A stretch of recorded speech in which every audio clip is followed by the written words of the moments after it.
Bloomberg Audio Studios. Podcasts, radio, news. Good morning, I'm Nathan Hager. And I'm Karen Moscow. Here are the stories we're following today. Karen, we start with big tech and a big number, $650 billion. That is how much four of the biggest U.S. tech companies plan to spend this year on capital expenditures. Bloomberg News has calculated the spending plan by Alphabet, Meta Platforms, Microsoft, and Amazon will set a high water mark for spending by any single corporation in any one of the last 10 years. Shares in Amazon fell after the e-commerce giant announced its latest earnings and plans to spend $200 billion this year on AI, data centers, chips, and other equipment. CEO Andy Jassy says the money will predominantly go to the company's cloud unit, and most of that spending will be for AI workloads. Speaking on the earnings call, Jassy said it will be worth it.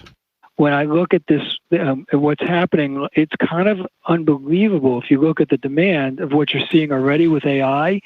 But the lion's share of that demand is still yet to come in the middle of that barbell, and that will come over time.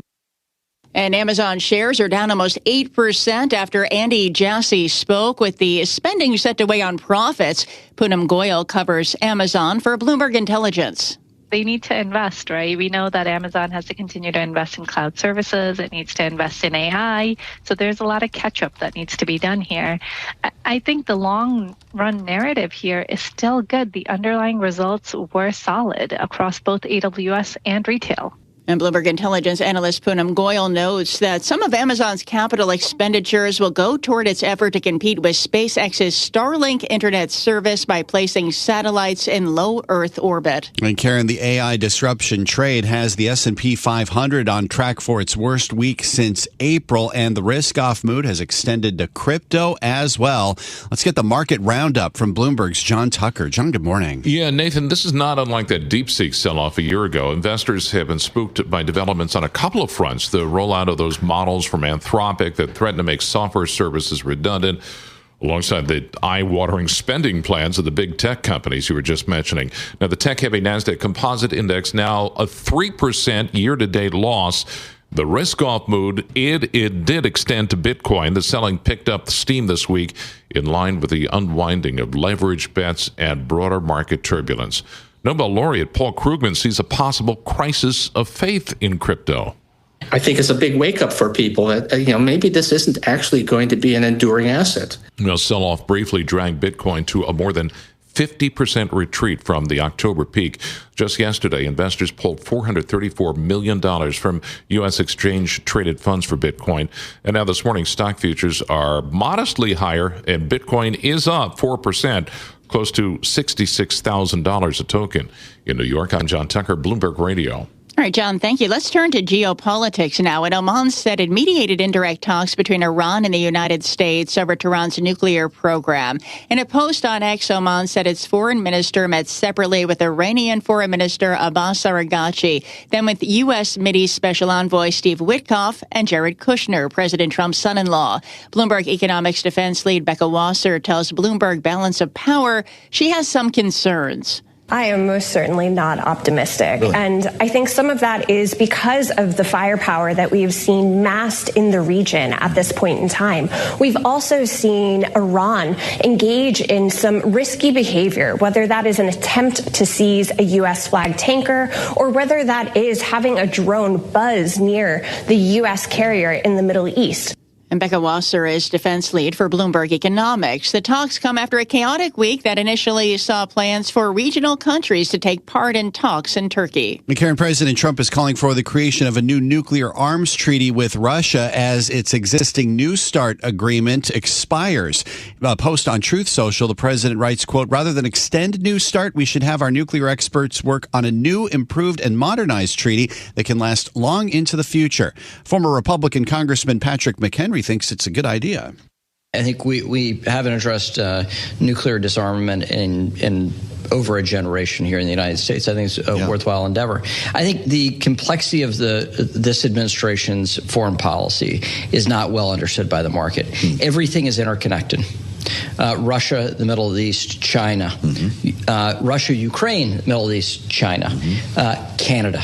All the trade conversations, all the foreign policy and Department of War actions, they're all connected. Former Republican Congressman Patrick McHenry is now Bloomberg News contributor. He spoke on Bloomberg's Balance of Power as well, noting that New START was the last remaining major arms control treaty between the U.S. and Russia. Meanwhile, Nathan, a top Russian military intelligence officer was wounded in an assassination attempt in Moscow, according to the country's investigative committee.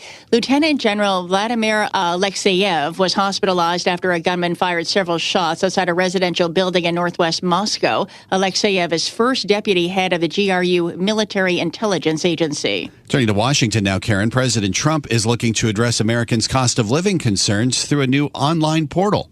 Starting tonight, dozens of the most commonly used prescription drugs will be available at dramatic discounts for all consumers throughout a new website. It's called TrumpRx.gov. Speaking at a primetime White House event, President Trump said more than 40 medications will be available on the site, including Novo Nordisk's Ozempic and Wegovy for $199, as well as EMD Serono's fertility treatment. For example, a single dose of the most common IVF drug in the country, Gonal F, will plummet from the highest price in the developed world that we paid. The United States was subsidizing everybody. We paid the highest to the lowest price in the world. President Trump's new website will get around the pharmacy benefit managers that go between drug makers and insurance companies. Pharma companies say the current system forces them to charge more and limit patient access. But it remains to be seen whether Trump RX will significantly bring down costs and entice more Americans to buy direct rather than through insurance. Well, staying with politics here, Nathan, the race in New Jersey between a one-time political director for Senator Bernie Sanders and a former congressman was too early to call in a special House Democratic primary for a seat that was vacated after Mikey Sherrill was elected governor. Former Representative Tom Malinowski started election night with a significant lead over Ana Lilia Mejia, based largely on early results from mail-in ballots. The margin narrowed as results from votes cast that day were tallied. More than 61,000 votes counted. Mejia leads Malinowski by 486, or less than 1 percentage point. Okay, let's update you now on the search for Nancy Guthrie, the mother of NBC Today Show host Savannah Guthrie, who was last seen at her home Saturday night. Earlier this week, Savannah made an emotional plea to her mother's apparent kidnapper in Arizona. This morning, Savannah's brother, Cameron, made an appeal of his own. This is Cameron Guthrie. I'm speaking for the Guthrie family. Whoever is out there holding our mother, we want to hear from you. We haven't heard anything directly. We need you to reach out, and we need a way to communicate with you so we can move forward. But first, we have to know that you have our mom. We want to talk to you, and we are waiting for contact. Now, authorities in Arizona have not identified any suspects or persons of interest, but tests show blood found on Nancy Guthrie's front porch does match her DNA. Investigators have found no proof that Savannah Guthrie's mother is still alive, 5 days after she was taken from her home in Tucson over the weekend. Time now for a look at some of the other stories making news in New York and around the world. And for that, we're joined by Bloomberg's Michael Barr. Michael, good morning. Good morning, Karen. The Northeast, including New York City, will get a brief touch of snow this weekend before a frigid blast of Arctic air pushes through the region. Bloomberg meteorologist Rob Carolyn has the latest. Michael, we've got one more blast of Arctic air to get through here in the tri-state area before temperatures start to moderate during next week. National Weather Service has an extreme cold warning in effect for the tri-state area from 10 a.m. Saturday morning through 1 p.m. Sunday afternoon. We're also under a wind advisory Saturday morning through midnight on Sunday. So not only do we get the Arctic air moving in, but it's going to be accompanied by some very strong winds. That's going to push the wind chills well below zero. At times Saturday night and Sunday morning, it'll feel like it's 20 to 25 below. I'm Rob Carolyn, Bloomberg Radio. Thank you, sir. Archbishop-designate Ron Hicks will officially take over the Archdiocese of New York today. An installation mass will formally mark the beginning of his leadership. Hicks spoke at a news conference Thursday from St. Patrick's Cathedral. You're going to notice that I will reference a number of times Pope Leo XIV. I will strive always to be obedient and respectful to him, and also collaborate with his vision. Hicks succeeds Timothy Cardinal Dolan. Democratic lawmakers responded with anger over reports that President Donald Trump told Senate Minority Leader Chuck Schumer last month he would release $16 billion in federal funds for the Gateway Tunnel project in exchange for renaming of New York's Penn Station and Washington's Dulles International Airport after him. According to several media outlets, Schumer reportedly told the president that he did not have the power to approve the request. The Gateway Development Commission has warned that it must stop work today on the New York-New Jersey tunnel project under the Hudson River unless the Department of Transportation immediately releases federal funding tied to the project. Global news 24 hours a day and whenever you want it with Bloomberg News Now. I'm Michael Barr, and this is Bloomberg, Karen. Thanks, Michael. Time now for our Bloomberg Sports Update, and for that, we bring in John Stashower. Thanks, Karen. NFL Awards Night ahead of Sunday's Super Bowl in San Francisco. Matthew Stafford named NFL MVP. The Rams quarterback at age 37 threw for over 4,700 yards, 46 touchdowns. Myles Garrett named Defensive Player of the Year after setting a new sacks record. Mike Vrabel named Coach of the Year. Sunday he'll coach the Patriots in the Super Bowl against Seattle. From baseball, Tarek Skubal won his arbitration case against the Detroit Tigers. He'll make $32 million. That's your Bloomberg Sports Update. Stay with us. More from Bloomberg Daybreak coming up after this. Coast to coast on Bloomberg Radio, nationwide on Sirius XM, and around the world on Bloomberg.com and the Bloomberg Business app. This is Bloomberg Daybreak. Good morning, I'm Nathan Hager. It is a staggering number. $650 billion is how much the four biggest tech companies plan to spend this year in the race for AI dominance. We learned last night Amazon alone accounts for nearly a third of that at $200 billion, raising questions once again but for investors about whether the payoff from AI is going to catch up with all that spend. Joining us this morning is Parmi Olson, tech columnist for Bloomberg Opinion. These concerns you share, Parmi? Good morning. Hi, good morning. Yeah, I mean, we've obviously been seeing big tech companies spending a lot on AI and the infrastructure to build AI over the last, 12 to 24 months. So this is nothing new. But I think what we're really starting to see, and what really intrigues me about this, is this kind of almost an identity shift for these companies. Because if you think about why they're so valuable in the first place, it's that they're asset light, right? Like they have a lot of staff and they maybe have some data centers, but then they build this incredibly valuable software and they have incredible margins.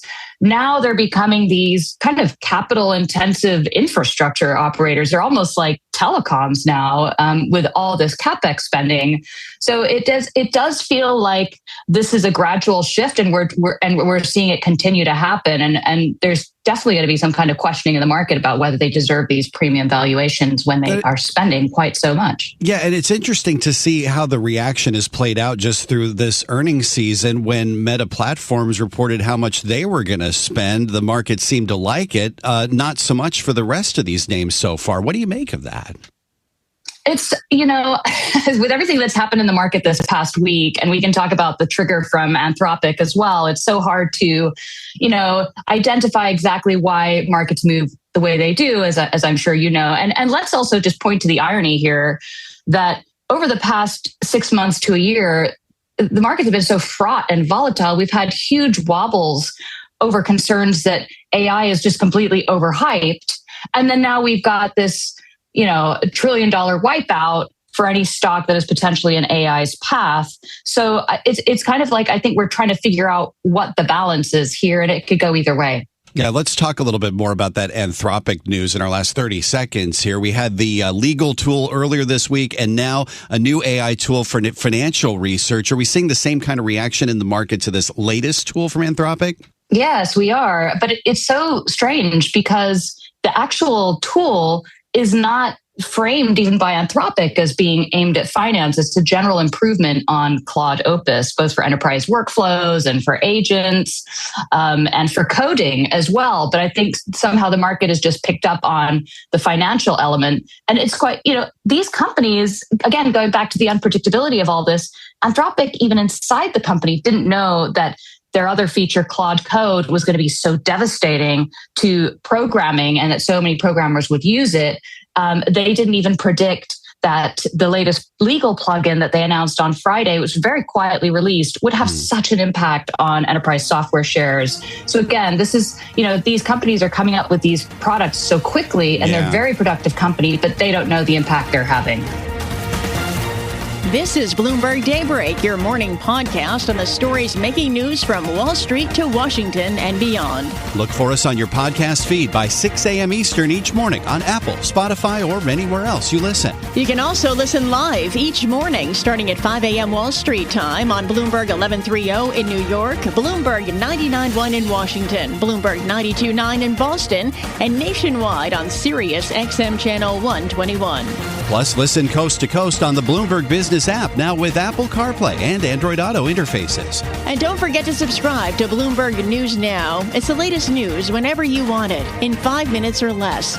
Search Bloomberg News Now on your favorite podcast platform to stay informed all day long. I'm Karen Moscow. And I'm Nathan Hager. Join us again tomorrow morning for all the news you need to start your day right here on Bloomberg Daybreak.